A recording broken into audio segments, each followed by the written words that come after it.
waxaan rabaa halkan inaan uga mahad celiyo gudoomiyaha iyo gudoomiye-ku-xigeenka mashruuca isxilqaan ee dowlad goboleedka Galmudug gaar ahaan magaaladiisa Cadaado.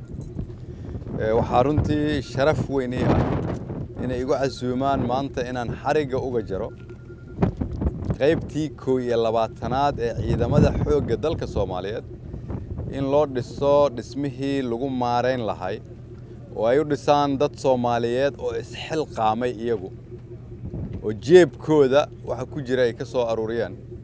xoog ay geliyeen dhalinyaro Soomaaliyeed intay sabaabuleen inay ciidanka 21aad xero uga dhisaan halkan waxa lagu macnayn kala kaliya dalka Soomaaliyeed rajada uu leeyahay mashruuca isxilqaan oo dawladda federaalka ay ku dhawaaqday oo xamar ka socda oo tiyaatarkii iyo maktabadii iyo madxafka qaranka iyo taalooyinkii taariikhdeena ahaa iyo meelo kale dib loogu soo nooleynayo waxa uu marayaa meel weyn laakiin in magaalada Cadaado dhismayaal intaas baaxad leh lagu dhisaayo isxilqaan waa ka mahad celinaynaa shacabka Soomaaliyeed meel walba ay joogaan haddii reer Cadaado ay 21aad uga dhiseen halkan ciidamada xoogga dalka Soomaaliyeed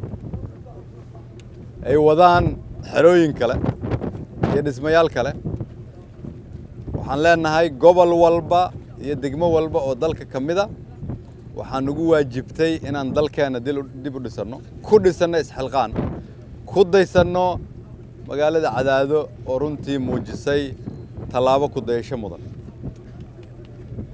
waxaan idinkaga mahad celinayaa shaqada baaxadda leh oo halkan ka wadaan waxaan idinku sii dhiiri gelinayaa inaad sii dardar gelisaan